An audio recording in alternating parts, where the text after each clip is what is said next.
Saya Ifik Arifin. Dan saya Eko Indrajit. Kita berada di Techniques by Inixindo.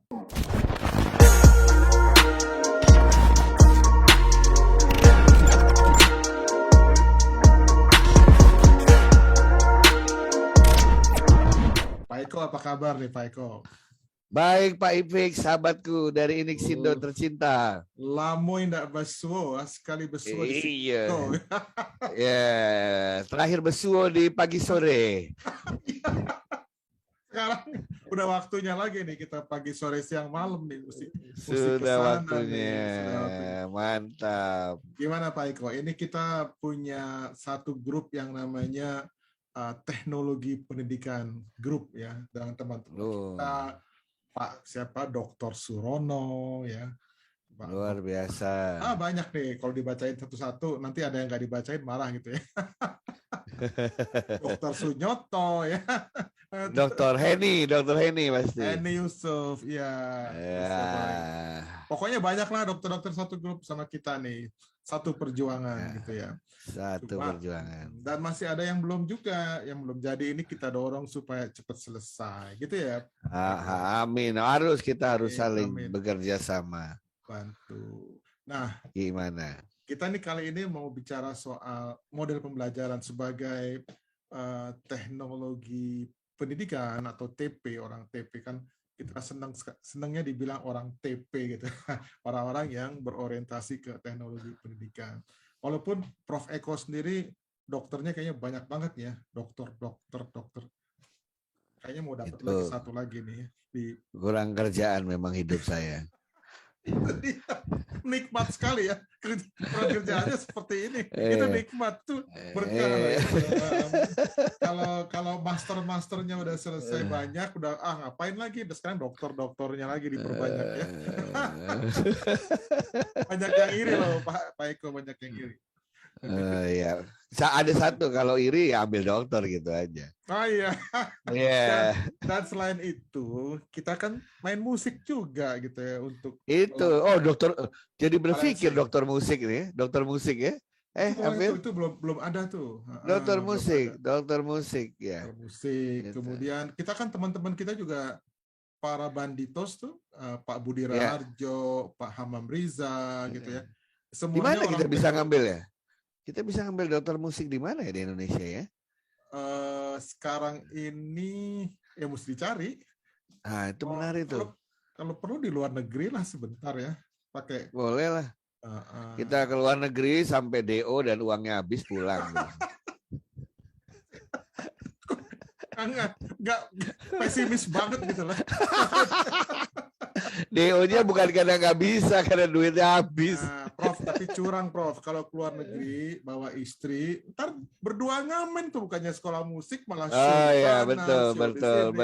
Wah, betul. Iya, jadi pulang bawa duit banyak gitu ya. Dipajakin di sana sekarang. Dipajakin. Apalagi kalau untuk entertainment. Ya gimana? Itu balancing nggak Prof antara musik dengan kemudian belajar itu kan otak kiri otak kanan itu ada teorinya atau gimana? Pak Ifik kalau melihat di luar negeri itu ya di Harvard misalnya, di Yale gitu ya, di Stanford itu faculty mereka yang salah satu faculty paling besar itu adalah Faculty of Art and Science. Art and Science, dua itu ya. Ya, ketika art meet science. Coba kita lihat definisi kita sekarang ya. Apa itu manajemen? Manajemen is the art and science of something. Jadi art sama science itu sekarang sudah menjadi bagian yang tidak terpisahkan ya, tadi yang Pak Ifik bilang otak kiri otak kanan ya, pendekatan yang behavior dengan yang humanistik gitu ya, itu udah jadi satu karena hampir semua ilmu kan udah multidisiplin sekarang ya. Nah, jadi tidak hanya otak tapi rasa juga mempengaruhi gitu kan ya. Nah, musikus kan tahu kadang-kadang kan kita udah bikin pakai rumus tapi lagunya nggak laku gitu kan. Nah, berarti ada sesuatu rasanya kurang gitu. Tapi kan musikus pakai hati, Pak. Jadi dia perasaan. Penuh perasaan. Dia menggunakan matematika musik. Nah, Bahasa itu adalah matematika musik. Matematika musik. Oke, Iya. Oke, cari sekolah ya. Aku ikut nanti. Ya, Sekolah musik. kalau belajar musik matematika Anda bisa lihat karyanya Beethoven beda dengan karyanya Mozart, ya kan, beda dari karyanya Vivaldi. Mereka punya rumus-rumusnya sendiri. Oh, ini pasti Vivaldi, ini pasti Beethoven, ini pasti Ya, ada polanya ya, ada warnanya gitu. ada pasti sama. Mau Panbers, The Mercy, Plus ya kan? Anda bisa lihat tuh, semua ada polanya tuh, ada modelnya. Termasuk karya Arianto tuh kan, ada model. Arianto asik, iya. Pop ngepop ya. Ini kita temanya apa ya sebenarnya ya? Oke, kita balik ke teknologi pendidikan lagi ya. Oke. Di teknologi pendidikan tuh yang mau saya bahas sebenarnya model pembelajaran, Pak Eko. Oke. Model pembelajaran ini kan ada survei waktu itu ya yang classroom oriented, kemudian ada product oriented, dan yang terakhir system oriented. Ada 3 tuh yang besar. Nah, sekarang ini kan pandemi nih. Sebetulnya model pembelajaran yang paling cocok buat pandemi itu seperti apa, Prof? Nah, ini yang mau saya tanya. Kalau kita buka Google gitu ya, kita tulis model pembelajaran, Anda akan dihadapkan dengan ratusan model yang ada. Sebelum pandemi, ratusan model itu cuma sebagai istilahnya hypothetical study lah istilahnya ya. Jadi pemikiran orang bahwa pembelajaran itu harusnya modelnya kayak begini untuk situasi seperti ini. Wah, ada seratusan lebih itu. Nah, begitu pandemi terjadi, orang melihat ada beberapa yang punya relevansi dengan konteksnya pandemi. Sebagai contoh. Ya. Ya paling sederhana, nggak usah orang jenius mikir. Ya kita kan pasti tiba-tiba sekarang belajar distance education, ya nggak? Udah pasti learning at a distance. Jarak jauh. Ya kan? Jarak jauh udah pasti. Jadi kalau dilihat model apa yang pas pada saat environment-nya adalah pembelajaran jarak jauh, salah satu yang cocok itu adalah yang namanya flipped classroom. Flip classroom. Ya, kelas yang terbalik. Jadi dulu kita itu kan kalau sekolah normal itu belajar di sekolah, ngerjain PR di rumah, betul ya? Kita setengah hari belajar di sekolah, terus sisanya ngerjain PR di rumah. Betul. Kenapa belajarnya di sekolah? Karena yang punya buku, yang punya ilmunya adalah gurunya. Ya. Jadi gurunya ngajarin ke kita, kan begitu. Ya. Nah, sekarang semua bahannya udah ada di internet, oke? Dan kita nggak bisa ketemu guru kita karena pandemi. Jadi dibalik aja, belajar sendiri di rumah, nanti sesekali ketemu di Zoom untuk mendalami, untuk latihan, untuk tanya jawab. Nah, itu kan kelasnya dibalik modelnya. Jadi belajarnya dulu sendiri, baru ketika bertemu berdiskusi, mendalami dan lain sebagainya. Jadi dibalik iya, soalnya kalau nggak flip classroom, apa yang dialami sekarang? Tetap aja di Zoom dari jam 8 sampai jam 1 siang. Apa nggak pedih mata itu? Capek. Emang efektif bagi anak-anak sekarang? Nggak ada, itu kesalahan sekolah sekarang. Dan begitu begitu learning at a distance, dia pakai model konvensional. Nggak efektif. Gurunya boleh bilang berbusa-busa kayak apapun, siswanya tidak banyak yang mendengarkan. Itu pengalaman saya melihat dari anak-anak itu semua. That's true ya. Nah, that's true. Itu yang pertama. Terus model yang kedua yang mulai disenangi anak-anak muda juga itu kan model gamification ya. Gamification. Ada 2 tuh, ada games based learning sama gamification.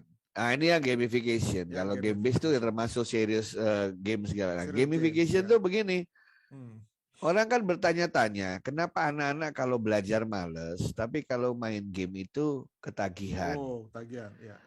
Padahal kan padahal kita kan pengen anak-anak tuh addicted to learn, ya kan? Ya. Nah, akhirnya gampang aja kita lihat di game itu ada apa sih? Apa yang membuat anak-anak ketagihan di game? Ternyata yang membuat ketagihan di game itu ada levelingnya kecil-kecil. Ya kan? Leveling. Level main game apapun Ya. Pak Ifik pasti level 1 lewat ya kan? Iya. Pasti senang masuk ke level 2. Senang masuk ke Lebih level 3. semangat. Kita senang, iya. Ya, Nanti ya, begitu level 21, 22 mulai sulit kan? mulai bingung. Tapi kita merasa senang. Ya, Kita ya, merasa ada achievement yang kita capai. ya, ya, Kan dulu kita diajarkan waktu di TP kan, salah satu Ya. prinsip pembelajaran kasih yang kecil-kecil dulu, lama-lama makin meningkat kesulitannya. Benar ya? Ya, ya. Nah, Harus tapi gitu. banyak guru yang di awal-awalnya langsung kasih soal susah. Akhirnya anak-anak yang nggak bisa jawab, wah kelas ini bukan untuk saya. Wah, itu benar itu. Terutama ini loh, Prof, yang terkait dengan akreditasi abad ke-21, computational Ya. thinking segala macam. Ya. Banyak yang Ya. salah kaprah. Yang dimaksud dengan computational thinking itu langsung memberikan hal-hal yang kompleks gitu. Nah itu Iya langsung tidak. lari, muridnya lari. Langsung lari, betul. Cari yang sederhana dulu, begitu kan? Lama-lama makin lama makin sulit. Jadi pertama Step by dia step. merasa ada sense of achievement. Oke. Kedua, setiap levelnya berhasil dilewati, dia dapat pujian dari gamenya. Benar nggak? Iya. Award, Congratulations. You just saved the world. Gitu kan? Congratulations. Our kingdom thanks you. Ya nggak? Iya. Saya tanya, Keren. seberapa sering guru dan orang tua memberikan pujian untuk hasil yang sederhana? Gitu? Jangankan anak kecil, orang dewasa aja senang dipuji kok Pak Ifik. Betul. Nah, tapi banyak guru yang, aduh ini saya udah ngajar 30 tahun, 40 tahun, mulai hal yang sederhana dipuji lagi, rasanya aneh gitu. Padahal yang dibutuhkan oleh kita tuh motivasi dapat ketika kita didapat pujian. Bahasa TP-nya tuh kalau di luar negeri itu praise, kita praise the student. Praise, ya. Oke. Ya, dihargai itu. ya, dihargai. Dihargai. Game kan memberikan itu. Apresiasi ya. Iya. Seharusnya memang ya guru-guru yang tradisional memang tidak seperti itu sih. Artinya harus orientasinya ke siswa sekarang kan. Betul. Yang ketiga, komponen gamenya apa? Ya. Tujuannya jelas game itu. Ada game yang tujuannya adalah ngelawan semua musuh sampai kita juara 1. Ya. Ada yang game ujungnya nyari-nyari sampai dapat harta terpendam. Ya kan? Ada gamenya supaya mendapat teman sebanyak-banyaknya. Tapi ketika kita main game di hari pertama, kita sudah tahu ujungnya yang akan kita kejar. Tapi kalau kita belajar banyak pertemuan pertama, nggak dikasih tahu apa-apa, nanti pertemuan 14-nya saya harus bisa apa? Objektifnya apa? Iya apa objektif? Jadi kita nggak semangat buat apa? Jadi bahasa gitu kan, TP-nya itu yang itu tuh, Prof. Tujuan instruksional khusus gitu ya. Saya yakin misalnya Pak Ifik masuk ke kelas saya bilang, Pak Ifik, dalam 8 hari Bapak akan bisa menghipnotis orang. Pasti tertarik kan? Yakin. Ya di hari pertama udah tertarik, gak mau dia kehilangan kelas. Nah, komponen-komponen yang membuat anak-anak ketagihan itu dibawa ke dalam ruang kelas. Itu pendekatan gamification. Asik. Nah, yang diterapkan juga banyak orang ini adalah problem based learning. Ya kan? Problem based learning berdasarkan masalah yang dihadapi sehari-hari. Ya. Nah, saya paling senang kalau ngasih problem based learning itu ngasih 2 jenis, Pak. Apa tuh? Satu yang sifatnya yang sifatnya dilematis. Satu adalah yang sifatnya paradoksial. Apa bedanya? Dilematis itu kayak begini deh.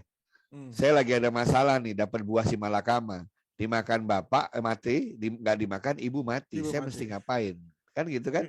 Yang penting dimakan dulu buahnya. Nah, menurut saya kalau kita dapat buah si malakama, dimakan bapak mati, nggak dimakan ibu mati, ya kita jual biar orang lain yang mati, kita dapat uang. Itu yang namanya orang itu lain namanya dapat uang kita ya. Iya, itu namanya hal-hal yang dilematis itu biasanya memicu otak kita. bekerja. Ya. Atau yang sifatnya paradoks. Sifatnya paradoks itu gini. Pak Ifik pengen harga beras mahal apa murah? Murah. Berarti Pak Ifik tidak membela petani. Oke. Bela diri sendiri. Karena ya? iya, karena kalau harga beras murah, kita beli dari petani murah, petani kita tidak pernah Kaya raya. kaya raya. Saya tanya balik ya. Bapak pengen beras mahal atau murah? Murah. Dibalik sekarang jawabannya misalnya. Mahal. Mahal. Ya. Saya akan bilang berarti Pak Ifik tidak membela rakyat kecil. Ah, Tahu maksudnya ya Pak ya? iya. Tapi ini kan problem real yang harus dipecahkan. Biarkan anak-anak berpikir. Kalau gitu gimana dong anak-anak? Mahal atau murah ya beras-beras di Indonesia? Ya. Biarkan mereka berpikir dengan argumennya, dengan cari penyelesaiannya. Nah, sama seperti kalau saya tanya gini. Kalau saya tanya siapa presiden Indonesia ketiga? Jawabannya apa Pak Ifik? Apa ya? Gus Dur. Siapa? Yang ketiga? Yang ketiga itu ya, Habibie. Habibie, betul ya? Ya, betul. Orang nggak mikir kan begitu ya? Nah, tapi saya akan tanya ke anak-anak sekarang. Siapa menurut Anda presiden Indonesia yang ke-10? Nah, Pak Jokowi ke-7 kan? Iya. Saya nanya kira-kira yang ke-10 siapa ya? Pasti jawabannya macam-macam kan Pak Ifik ya? Jadi maksud saya biarkan mereka berpikir, mereka berargumentasi, mereka mencari data. Itulah bedanya orang yang scholar dan yang tidak scholar. Yang makan sekolahan Ya. dengan yang tidak makan sekolahan gitu ya. Oh gitu ya. Nah, iya. Orang yang makan sekolahan pasti berpikirnya runtut. Pasti pilihan kata-katanya santun. Pasti cara cara mempresentasikannya bagus, pakai data, dan dia juga mengapresiasi pendapat orang lain walaupun berbeda. Itu kan kita diajarin semua waktu kita sekolah. Nah, itu misalnya problem based learning. Temennya problem based learning ada project based learning. Temenan. Nah, kalau project based learning, kalau problem kan lihat problemnya apa kita jawab gitu ya, problem sehari-hari. Kalau project adalah disuruh buat sesuatu. Misalnya, pokoknya dalam 1 semester ini 4 bulan, saya akan pilih 5 orang satu grup gitu ya. Terus semua dapat waktu 4 bulan untuk mengarang lagu yang di dalamnya ada kata Indonesia, terima kasih, Tuhan, indah, dan Tuhan.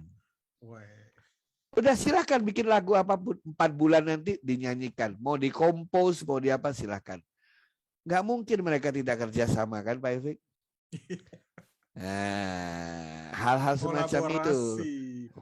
Jadi kolaborasinya bukan tujuan, tetapi jalan mencapai tujuan. Nah, gitu bro. Itu anak-anak senang di rumah, jadinya asik anak-anak di rumah ya kan?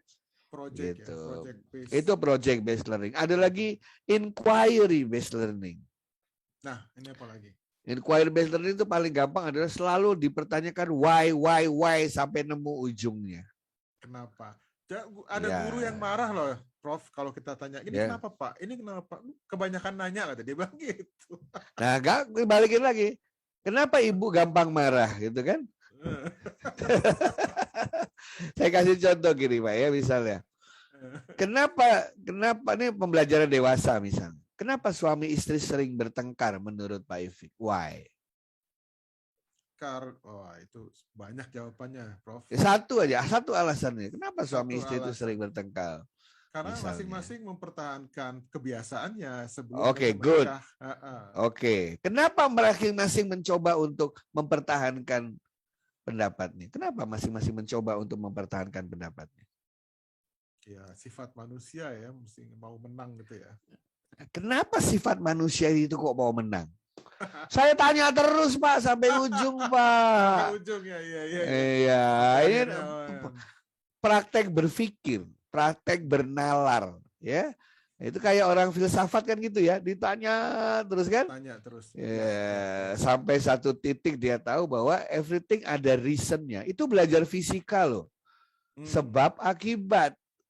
Ada sebab akibat. Nah, makanya Itu saya sebenarnya saya yang kurang setuju anak-anak dipisahin antara IPA dan IPS itu saya agak kurang setuju. Di luar itu udah nggak ada itu. betul. Social studies, science studies, oke, tapi IPA yang dipisahin. Pak, menurut Pak Ifik misalnya, selama ini di Indonesia siapa yang bisa? Kalau kita ngomong ilmu pertambangan gitu ya, ya ilmu.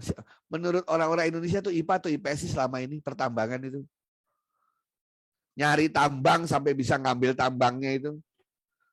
Nggak tahu.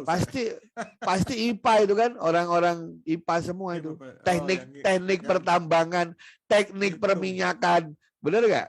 Betul. Sekarang saya tanya, minyak itu asalnya dari mana sih? Dari fosil, betul? Ya. Fosil itu dari mana? Dari binatang purba yang udah mati ribuan jutaan tahun yang lalu.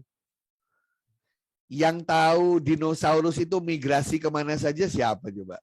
Sejarawan kan? Iya. Bener nggak? Ya. Betul. Jadi kalau mau tahu minyak ada di mana ya belajarlah dari sejarawan dulu itu dulu. Ya. Dinosaurus di mana aja matinya, dari mana ke mana. Tapi itu aku setuju banget, memang harus dilebur aja tuh IPA dan IPS itu enggak. Setuju banget. Pak, menyelesaikan masalah banjir di Jakarta itu perlu ilmu apa coba? Semua ilmu perlu, Pak. Ya kan? Ya. Tanya masalah banjir, iya. Masalah banjir satu, orang fisika fluida, air dari atas turun ke bawah. Iya. Ilmu pemerintahan untuk tata kotanya, benar nggak? Planologi untuk membuat desain urbannya. Perkotaan, ya. Perkotaan. Terus kita bicara mengenai sosiologi supaya orang nggak buang sampah sembarangan. Ya. Ya kan? Psikologi, komunikasi, marketing. Itu kan ada semua. Segala macam ilmu, iya.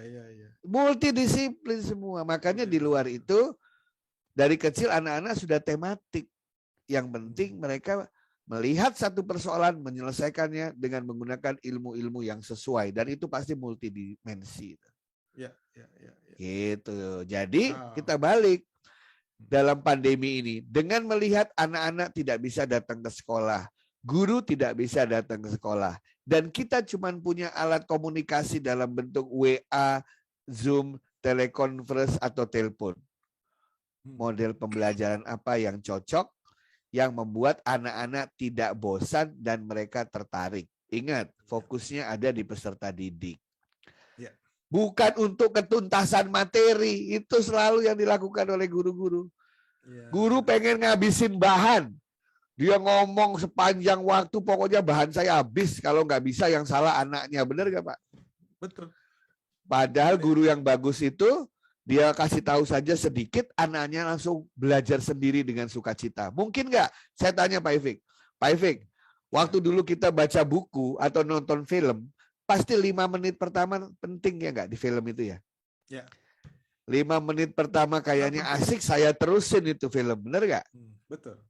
Baca buku 5 halaman, 3 halaman pertama itu asik, tanpa disuruh saya habisin itu, betul ya? Betul. Saya tanya Pak Ifik, buku apa, buku pelajaran sekarang yang begitu anak-anak buka 3 halaman pertama, langsung dia pengen belajar sendiri sampai habis tanpa disuruh gurunya. Yang ada ditutup. Bener nggak? Bener. Masih ingat Pak Ifik dulu kita diajarkan oleh salah satu guru kita, dia mengatakan bahwa distance education tidak akan jalan kalau kita tidak membuat self-instructional materials. Belajar mandiri. Bahan pembelajaran mandiri. Nah, nggak mungkin karena sewaktu-waktu distance education bisa terjadi, internet bisa mati, lampu bisa mati, guru bisa sakit, pembelajaran harus terus ada. Itu gunanya self-instructional. Tapi banyak guru bilang begini, nggak mungkin ada buku yang kayak begitu yang membuat anak-anak ketagihan. Saya bilang nanti dulu. Waktu saya kecil ada majalah namanya Bobo Kuncung Kawanku. Kuncung, ya. Seminggu sekali kita menunggu buku itu. Dan ketika buku itu datang, belum sampai tidur malam, sudah habis saya baca sampai terakhir. Ya. Betul kan, Pak? Persis, betul. Itu buku pelajaran, itu Kita activity tunggu. books. Iya, iya. Gitu. Ada lagi yang kayak lain, ada buku pramuka yang namanya SKU, syarat kecakapan umum. Buku saku itu di dalamnya kompetensi apa saja. Kalau itu sudah ditandatanganin kakak pembina semua, saya bisa naik jenjang. Saya nggak nunggu orang lain. Saya belajar sendiri supaya bisa cepat-cepat naik ke penggalang penegak. Bener nggak Pak Ibik? Nah, jadi ada caranya, kita aja yang tidak mau open mind begitu. Ya. Setuju. Jadi banyak jalan sebetulnya ya untuk mengatasi pandemi ini secara lebih baik ya, terutama dalam kaitannya dengan pembelajaran gitu. Betul. Ada lagi yang otentis learning katanya. Learning yang otentik. Apa itu, Pak? Orang paling susah ngajarin apa sih katanya pandemi ini? Ngajarin karakter, bener nggak? Iya. Menurut saya justru paling gampang karakter itu. Kok bisa? Tahu gimana caranya? Nah. Setiap hari Jumat, karena mungkin pelajarannya hari Jumat ya. Oke. Setiap hari Jumat, pembantu rumah tangga suruh istirahat. Anda yang melakukan pekerjaan yang bersangkutan. Apa yang dipelajari anak-anak dari situ? Ngepel ya, nyuci. Dia merasakan sulitnya bekerja kan ya? Iya. Biarkan pembantu yang selama ini mempersiapkan hidupnya gantian istirahat. Oke. Ada lagi contoh yang saya lakukan di kampus saya. Seminggu sekali, setiap mahasiswa harus membuat kebaikan kecil kepada orang yang tidak dikenal. Kemudian tulis peristiwa itu di blog. Udah itu. Saya nggak ngajarin Pancasila. Dan saya lihat ceritanya, waduh luar biasa. Ada yang hari itu dia menggantikan tukang parkir 4 jam. Jadi tukang parkirnya suruh duduk, dia yang parkirin mobil. Uangnya untuk si tukang parkir itu. Ada seorang mahasiswa yang ngapain? Bantuin ibu-ibu pecel, ibu-ibu mesen pecel itu loh.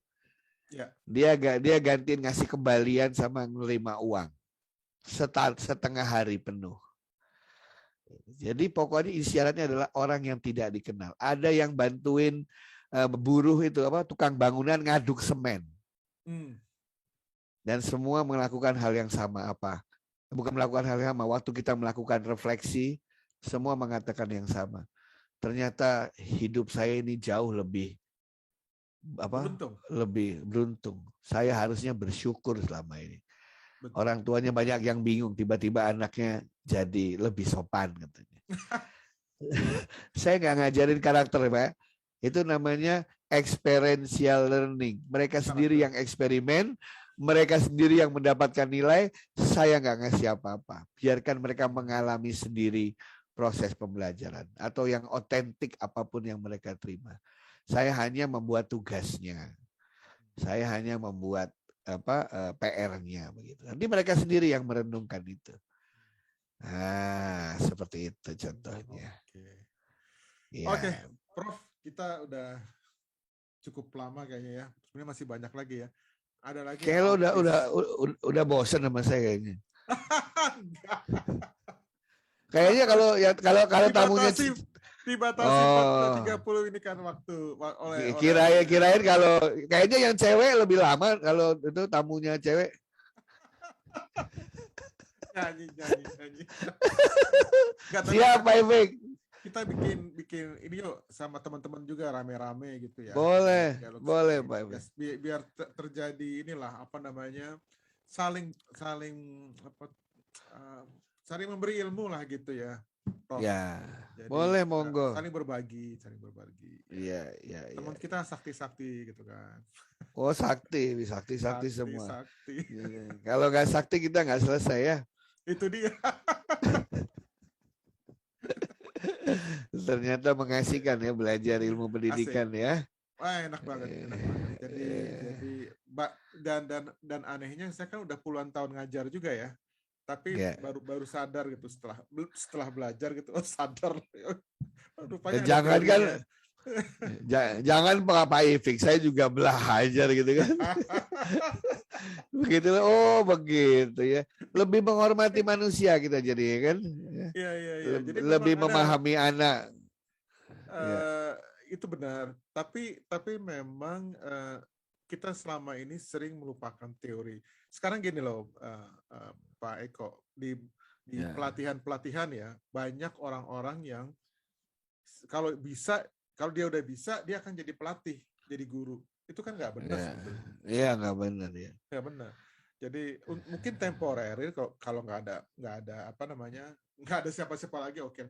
Tapi kebanyakan orang yang mengajar karena dia kebetulan bisa, itu sebetulnya baru satu bagian dari apa yang diajar di pedagogi kita ini kan.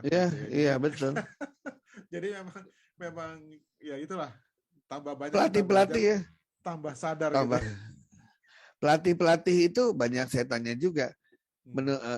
Kita boleh mengklaim bahwa kita sudah mengajarkan semua dengan baik. Ya. Tapi at the end of the day, yang tahu mereka mendapatkan sesuatu apa tidak, kan peserta didiknya, bukan kita. Iya. Kalau dia bilang saya nggak dapat apa-apa, ya sudah, itulah yang benar, dia nggak dapat apa-apa. Ya. Jadi setuju banget. Jadi yang dapat apa-apanya itu yang harus disadari oleh si gurunya dulu ya. Jadi kamu sama saya selama 3 jam ini mau dapat apa gitu kan? Betul. Nah, untuk memastikan mereka dapat sesuatu, kita minta umpan balik, ya enggak? Ya. Kita minta umpan baliknya paling terakhir begitu bubar udah kelasnya. Ya. Isinya ketidakpuasan gitu ya. Padahal setiap kali ketemu kan kita bisa umpan balik gitu kan ya. Anytime sebetulnya. Dan dari behavior juga udah tahu gitu ya. Kayak orang pacaran ya. Kita pacaran kan takut banget pacar kita pergi ke orang lain gak sama kita lagi kan. Kan selalu kita minta umpan balik. Ya, gimana kamu sayang nggak sih sama aku? Kamu gimana? Gitu. Kita ketakutan kalau sampai mereka tidak lagi suka sama kita. Setiap ketemu kita tanya dikit-dikit, ya sama. Kita pacaran sama peserta didik. Kalau nggak game over. Nah, gitu teman-teman. Sip. Oke deh. Semoga. Pak Ifik. Nanti kalau sekali lagi ketemu, saya pengen sharing mengenai satu hal. Apa itu? Bagaimana menjalin engagement dalam online.